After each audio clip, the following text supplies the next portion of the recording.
ધરમપુરની પાવન ભૂમિ ઉપર જ્યારે રામકથાનું આયોજન, સરસ મજાનું આયોજન કર્યું છે. ખરેખર ધન્યવાદને પાત્ર છો તમે. મેં તો જો કે વહેલા અહીંયા આવી ગયા હતા, અમે બધું જોયું, પણ જે આયોજક છે ને બધા જે બાપુ કામ કરવા વાળા છે એને તો દિલથી સલામ કરું છું કે રોજ વરસાદ વરસે ને આવડું મોટું આયોજન ને સાચવવું ને બાપુ, ખરેખર ધન્યવાદને પાત્ર છો. નકર હાથ જ કરે, કોઈ કામ જ નથી કરતું. પણ અહીંયા તો અમે જોયું, અમે નિશાળમાં જમવા ગયા હતા ને, જે આમ જમવાનું ન પતું ને વાસણ ને કચરા ને પોતા ને આ ને તે. હમણાં અમે અહીંયા આવ્યા ને ભાઈ, અહીંયા હાવણી મારીને કચરો ભરી લીધો. કેવું જ નથી પડતું.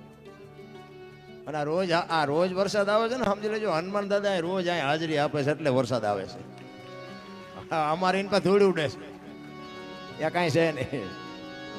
આ દાદાની હાજરી છે. અને અમે હનુમાન દાદાના મંદિરે દર્શન કર્યા. સ્વયંભૂ મૂર્તિ બાપુ, ગામમાં કાંઈ ન ઘટે.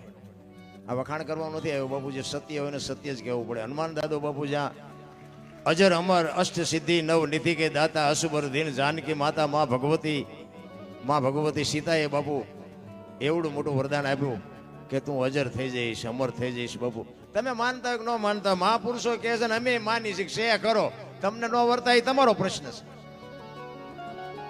અમને દેખાય છે જ્યાં જાય ને કે આ અમારું ક્યાં હગું છે ને અમે ક્યાં તમને પૈસા આપ્યા છે. અમે બોલી છે ને તમે સાંભળો છો. હનુમાન નથી તો બીજું કોણ છે? પણ આ સમજાતું નથી, અને સમજાતું નથી ને એટલે તમે બોલાવો છો. નકર તો તમે નો રેડવી લ્યો. તમને સમજાવવાનું નથી. પૈસા જેટલા ભગવાને આપ્યા છે. હું શું માથું નથી કરી એકતા ભજન ક્યારે કરવાના થાય છે જ નહીં. નકર બાબુ આવા માંડવા તમે જોવો તો ખરા. કરોડપતિના દીકરા લગ્ન કર્યા ને તેથી માંડવા આવા નથી નાખ્યા. બોલો આપડા હિલોળા નથી, ભલે વરસાદ ખાબક હોય ખાબ કે. અરે કેવો સમય આવ્યો છે. આપણે જોઈએ તો આપણે એમ થાય ઓહો વાહન મકાન રૂપિયા લોઢા હવામાં ઉડે, વગર દોડે વાતું થાય, હિલોળા કરે એવું આવ્યું. આમાં જીવતા ન આવડે તો આંટો છે એવું નથી લાગતું? હે આથી બીજું શું જોવે છે આપણે? પણ સમજાતું જ નથી. આ સમજવા માટે બાપુ સદગુરુ જોવે. સદગુરુ સિવાય પૂજ્ય વક્તા બાપુ અહીં જયારે હાજર છે એમને એકવાર જોરદાર તાલીઓથી વધાવી લ્યો. રાજેન્દ્ર બાપુ, ભૂદેવ ત્રિવેદી બાપુ, આ છે ને બધું આ બધો આ ધંધો છે ને આ સાધુનો બ્રાહ્મણનો છે. આ તો બધા એમ જ મનાણા છે એમના. નકર આ એમના મોઢે સાંભળવાનું હોય બધું. અત્યારે તો તમે જુઓ તો રાફડો ફાટ્યો. અને હું તો આમ જાહેરમાં કહું છું કે આટલી બધી ભક્તિ આખી દુનિયામાં આપણે ગઈઠા નહોતા કરી શકતા. આખી બધાને ખબર છે. કથા ને માંડવા ને માતાજીના માંડવા ને ભજન ને ધૂન ને પ્રતિષ્ઠા ને મંદિર ને હરિહર ને આમ પાંચ ગામ ભેગા જમતા હોય. આપણને એમ થાય કે આટલું બધું આ પુણ્ય ધર્મ ના ભક્તિ વધી છે, તો બગાડ કેમ નથી અટકતો? વિચારવા જેવું છે મિત્રો. મારી વાત છે ને અમુક નોંધ કરવા જેવી છે. એ જોકે હું તમે ક્યાં સુધારી શકશું કે આ બગાડ મટાડી દઈશું એવી મારી કોઈ વાત નથી. પણ હું એમ કહું છું કે લાખો રૂપિયા કરોડો રૂપિયાના દાન આપે છે માણસો, આટલા બધા ભેગા રહીને કાર્ય કરે છે. હું એમ કહું છું કે આ દુનિયામાં બગાડ કેમ નથી અટકતો? વિચારવા જેવું તો છે જ. કોઈ ખોટા રૂપિયા આપે છે એવી મારી વાત નથી, ખોટું છે એ કાંઈ મારી વાત નથી. પણ કાંઈક માલપા બાપુ કાંઈક તકલીફ તો છે જ. આ ખોટું નથી રોકાતું, ના પાપ અટકતું નથી. એનું કારણ શું છે? આ કથા એવું તમે બેહાડો અને આ કથા જો આપણા ઘર સુધી પોગે નહીં, આપણા ઘરમાં જો કથા ન આવે તો આ કથાનો મતલબ શું?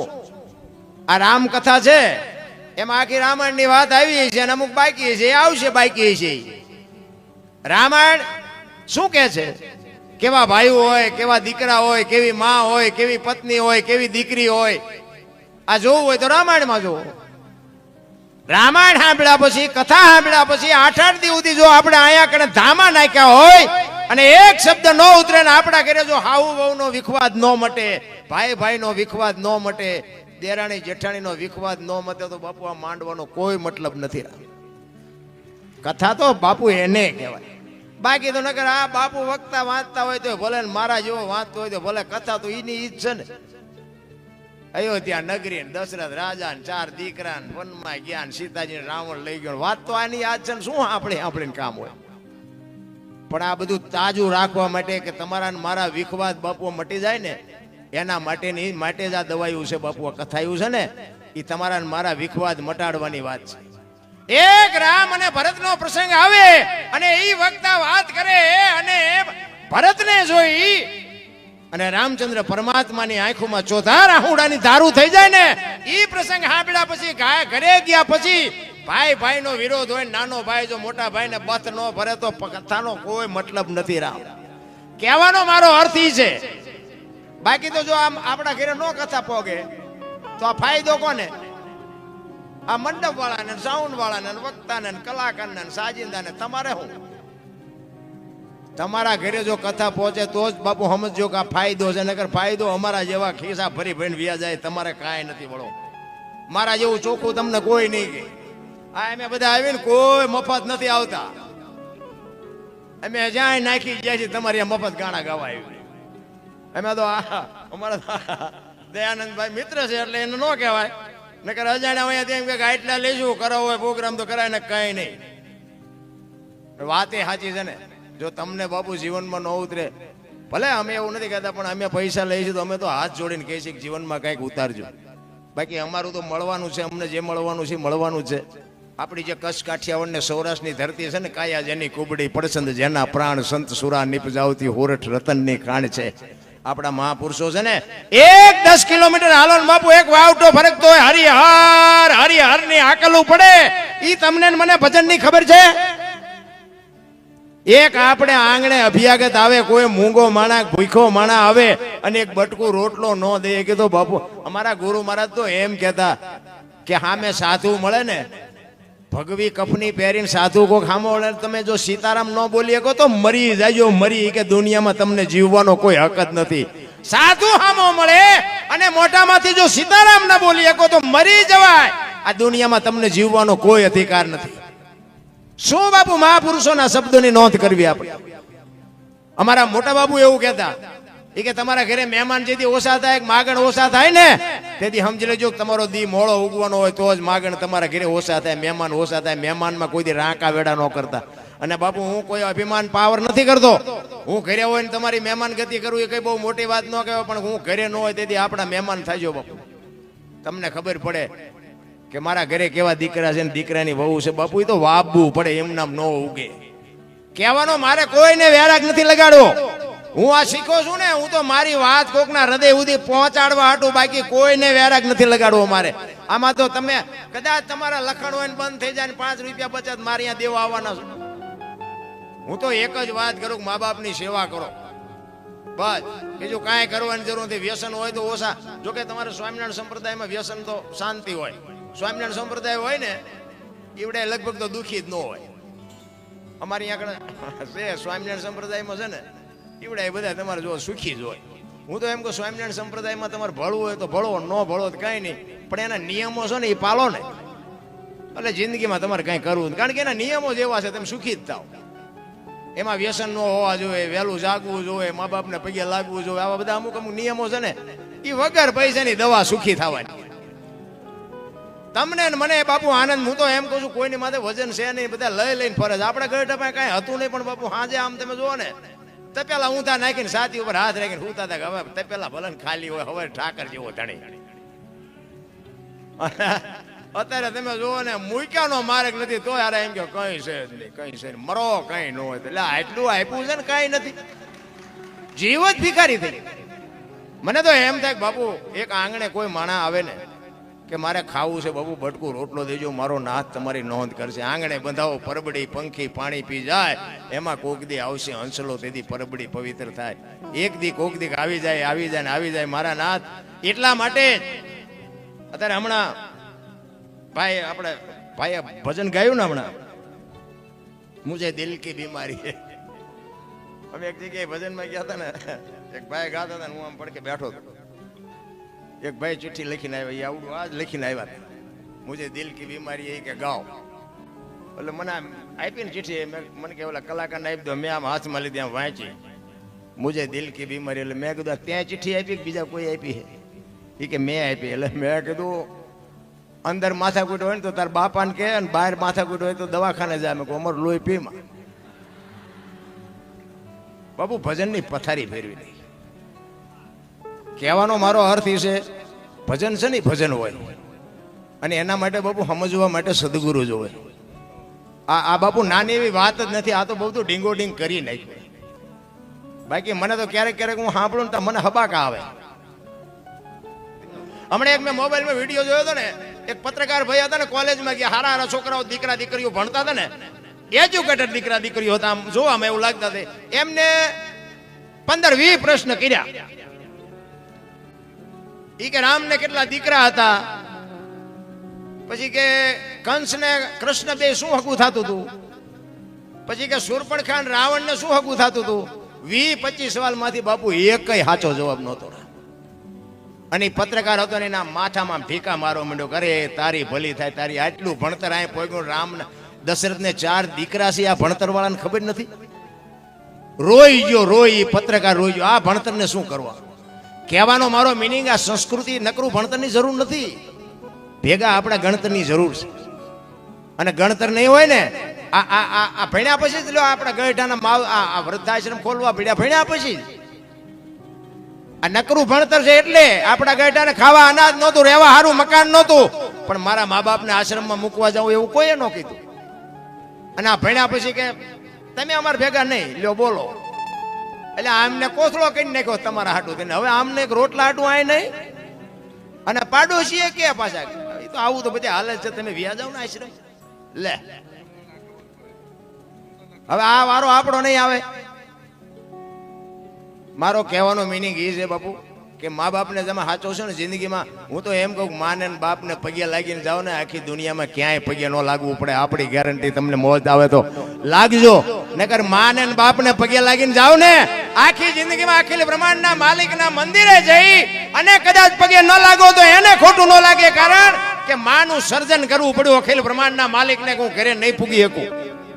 ઘરે ઘરે હું તો આ બેઠા ને આ માવડીઓને કહું, લ્યો આ બધી શોકમાં બેઠી છે, બોલો. અને હું તો એમ કહું, બેન હોય, દીકરી હોય, માં હોય, પત્ની હોય, બાપુ એને હાચવી લેજો. એ જ એક બાપુ અખિલ બ્રહ્માંડના માલિકના વિશ્વનો જો કોઈ શક્તિ દેવી ભગવતી બાપુ ધણી હોય ને, તો આ દેવીઓ છે. આખા વિશ્વનો જો ધણી હોય ને, તો માં ભગવતી દેવી શક્તિ છે.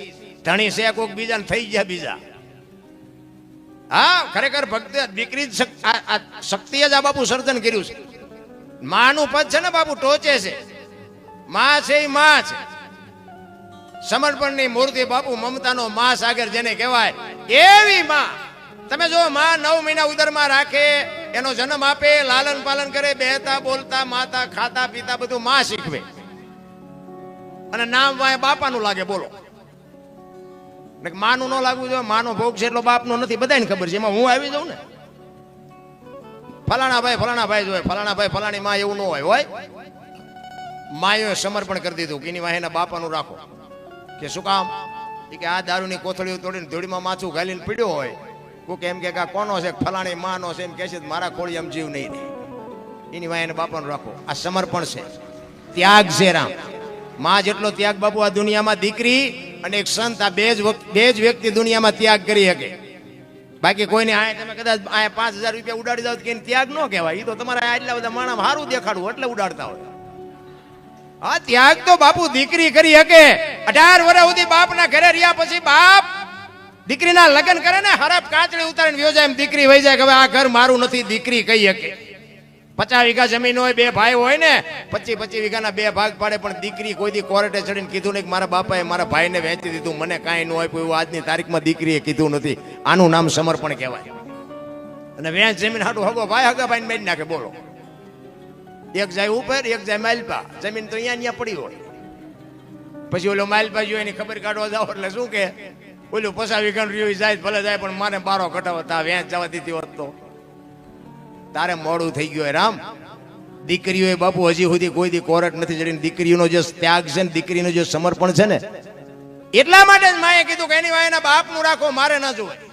અને હારા દીકરા છે એની વાય માનું લાગે. હનુમાનજી કોનો, અંજનીનો, કર્ણ કોનો, કુંતીનો, ભીષ્મ કોનો, ગંગાનો, શિવાજી કોનો, જીજાબાઈનો, ગાંધીજી કોનો, પુતળીબાઈનો. હારા હારા માના બગડેલા બાપાના. માં જો ઉપર બેઠી છે, જામ જાઓ, આરાસુર જાઓ, પાવાગઢ જાઓ, ચોટીલા જાઓ, બધે માં ઉપર બેઠી. શું કામ? મારા સંતાનની નજર રે. બાપા બધા ભોંયરામ છે, તંબકેશ્વર ને રફાળેશ્વર ને ભોંયરેશ્વર ને રિયા સલમુ દાબે. માન બાપમાં બાપુ ધરતી ને આસમાન જેટલો ફરક છે. હું તો આ બહેનોને ખાસ હાથ જોડીને વિનંતી કરું કે તમારા લગ્ન થઈ ગયા પછી તમારા સાસુ સસરા છે ને એ જ તમારા માતા પિતા. હારી પેઢી જોતી હોય ને તો બાપુ મા બાપની સાસુ સસરાની સેવા કરજો. હારી પેઢી ઇમનામ ન થાય. ભગવાન હારો દીકરો દે હારો શું અહીંયા ગોદામ છે એમ દીકરો નો મળે. તમારે વાબવું પડે બાપુ. ગઈઢામાં આવતાના આશીર્વાદ લ્યો. જો આપને ટેકો દેવા સંતાન નો થાય તો આપણે ભજન ગાવાનું બંધ કરી દઈએ. હું તો એમ કહું કે ઉદરમાં સંતાનનો વિકાસ થતો હોય અને એક વખત રામાયણ ગીતા હોરા નીકળી જાવ બાપુ, જો માય કાંગલું સંતાન થાય તો ગાવ ને હું જિંદગીમાં ન ગાવ. આપણા સંતોનો શાસ્ત્રોનો પાવર કેટલો છે. એક હનુમાન ચાલીસાનો રોજ પાઠ કરો બાપુ, દીકરો કોઈ દી મોળો ન થાય. બાપ દીકરી હોય તોય મોળી ન થાય. એને કોઈ દી તમારા હાથ પેઢીના નામને ડાઘ ન લાગે એવું સંતાન થાય. વહુ હારો ભેગા પાણી પૂર્યું શું હતા હોય ત્યાં પરજા જેવી થાય. શું અત્યારે આપણે વાત શું કરીને શું વખાણ કરવા? આ તો બાપુ આ ફાઈટો છે વાત કરું છું. આમાં કઈ મારથી સુધારો થઈ જાય એવું કઈ છે નહીં. પણ મને મારો કહેવાનો મિનિંગ એ છે, સારી પેઢી વગેરે બાપુ આ દુનિયામાં છે ને સુધારો નથી આવતો. તમે જોવો છો કે હિન્દુ રાષ્ટ્ર બનાના હે, મેરા ભારત મહાન, ખટારા ટાંટા લઈ કે ભારત મહાન થાય. હે દિવાલો માથે લખીને કે ભારત મહાન થઈ જાય. મોબાઈલ ખોલો તો આપણા ટાંટિયા ખેંચતા હોય. આમાં ભારત ચારે મહાન થાય. એમ ન થાય રામ. મારે ને તમારે સમજવાની જરૂર છે. અમે આટલા બધા પ્રોગ્રામ કરીને એમાં ભૂલ અમારી ચા આવે એ હાટું બેઠા હોય બોલો અમુક. એટલે અમે આ કોઈને ગાળું દેવા આવ્યા છીએ. આમાં આખી રાતમાં કઈ લેવું જ નહોતું અને જીવતાની ભૂલ ન થાય કોઈને મરેલા ન થાય. પણ એ હાટું જ બેઠા કે આ દીકરો મારો સડ્યો હોય ને ચેદુનો અને ભૂલ ક્યાં આવે. જોવો તો ખરા ફોન કરવા જેવા છે કરો ને કોક ને. આ સરહદ ઉપર દી ઉઠાડે હરિયારિયા. કોકના ઘરમાં બેનો દીકરીને ઉપાડી જાય, કોકના મર્ડર કરી નાખે, કોઈના લઈ બૂસ મારી દે. કોકને જ કરો ફોન. અમે તો ભગવાનનું નામ લઈએ છીએ. કદાચ રામની જગ્યાએ કૃષ્ણ બોલી ગયા તો એમ જ્યાં મોટો આપ ફાટી ગયો. આમ ન બોલાય લો બોલો. એમ જ્યાં મોટો લાખ 2 લાખનો ખર્ચો કરી નાખ્યો હોય જાય.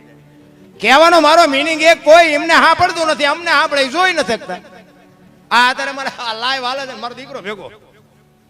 આ લાઈવ હાલે છે ને એ અમારે અહીંયા વિરોધી છે ને એ અત્યારે અહીંયા ઉજાગરો કરે. આમ તો જો આમ તો મારો દીકરો બેઠો ચા જો છે આ બોર્ડ વાંચતા છે ચા છે ચા જ્યાં ગામ છે. આમ તો જો કેટલા જણા ભેગા કરીને બેઠો છે અને જોવો તો ખરા કેટલા જણા હાંભરે.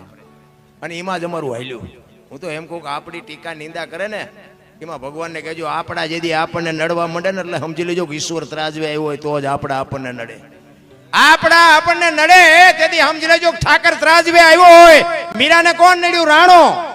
પ્રહલાદને કોણ નડ્યું? એનો બાપ. નરસિંહ મહેતાને કોણ નડ્યું? એની નાત. પાંડવોને કોણ નડ્યા? કૌરવ. પોતાના નડ્યા ને પછી જ ઇતિહાસ થયા. આપણા નડે પછી રોદડા ન રોવા. સમજી લેવાનું કે ઈશ્વર ત્રાજવે આવ્યો હોય તો જ આપણને નડે. ને ધરમપુર સુધી ઓળખે ને પડખે પડ્યા એ ન ઓળખે. નથી ઓળખતા. આપણા રહી જાય ને બીજા કરી જાય.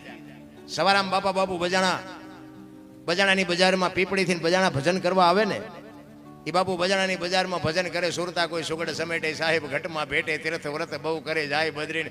ભજન તમને નહીં સમજાય એટલે તે હું આ બધું બોલવાનું કરું છું. ભજન ચાલુ કરીને તો તમે આમાં ભાગી જઈશ. કારણ કે ભજન સમજાય એવું જ નથી. ભજન એટલે એક ભજન છે ને એક ભજન એવું કહે છે કે પેલા મેં જન્મ્યા પછી જન્મ્યા બડા ભાઈ, ધામધૂમથી મારા બાપા જન્મ્યા પછી જન્મી મારી માં. વાહ ભાંગી નાખે કે નહીં કહો? પેલા હું જન્મ્યો પછી મારા મોટા ભાઈ પછી મારા બાપા ને પછી મારી માં. આવું હોય એમ કહે છે હોય. એવા તમને ન સમજાય પ્રશ્ન તમારો છે. આ સમજાય એમ છે જ નહીં. અને સમજાણું ને બાપુ 92 લાખ માળવાનો ધણી ભરતરી સાધુ બની ગયા. સમજાઈ જાય તો એમ એવું હેલું નથી. અમે બહાર જઈએ ને આવા વક્તા બાપુ રહ્યા ને એવા બાપુ અરે અમે હોય ને તો અમને એમ કે હાલો પગલા પડાવવા તમારા એટલે. અમને એમ કે હાલો અમારે ઘરે પગલા પડાવવા. એમ કે ભાઈ સાધુ સંતો ના હોય અમારા શું હોય. નાના બાપુ અરે તમે હાલો તમારા પગલા પડાવવા. આપણે એમ તો હાલો સાહેબ. પછી આપણે હાલો ને રાજી થાય. અહીંયા ચા પાણી બાપણે કરીએ પછી કર્યા જાય ને ઘરના શું કે ખબર કે બહાર ઉભા રહેજો પગલા પડશે પોતા કર્યા. આપણે એમ ને ઓલા મફત પાડી છે તો નથી પાડવા દેતા. ઓલા પડાવવા હાટું થઈને મથે છે એટલે સમજાતું જ નથી. પણ કહેવાનો મારો અર્થ શું છે કે બે હાચા છે. બે મારે સ્વીકારી લેવાની વાત છે. મારો કહેવાનો અર્થ એ છે બે હાચા છે. આ પગલા પડાવે છે ને એ હાચા છે. ઘરે પગલા નથી પાડવા દેતા ને એ હાચા છે. સ્વીકારી લેવાની વાત છે. ને કે અહીંયા દેકારો ન કરાય. હાલ તો અમારી ભેગી અમને 10 જણા પગલા પડાવે છે એ ડખો ન ઊભો કરાય, કારણ કે તમે એક દી જ પગલા પડાવવાનો છો, ઓલા 360 દી રોટલા બનાવી દે, એટલે એ કે કરવું પણ સમજાતું નથી. કહેવાનો મારો મિનિંગ શું છે, સમજાતું નથી. સ્વીકારી લ્યો, તમે જે પરિસ્થિતિમાં છો ને એને સ્વીકાર. અત્યારે વરસાદ આવે કોઈને ગમતો નથી, પણ કોઈથી રોકાય એવું છે? સ્વીકારવું જ પડે. અમારે હમણાં 3-4 પ્રોગ્રામ ફેલ થયા, ફોન આવે એ ડોમ ઉડાડી દીધો, આવતા નહીં. સ્વીકારવું પડે.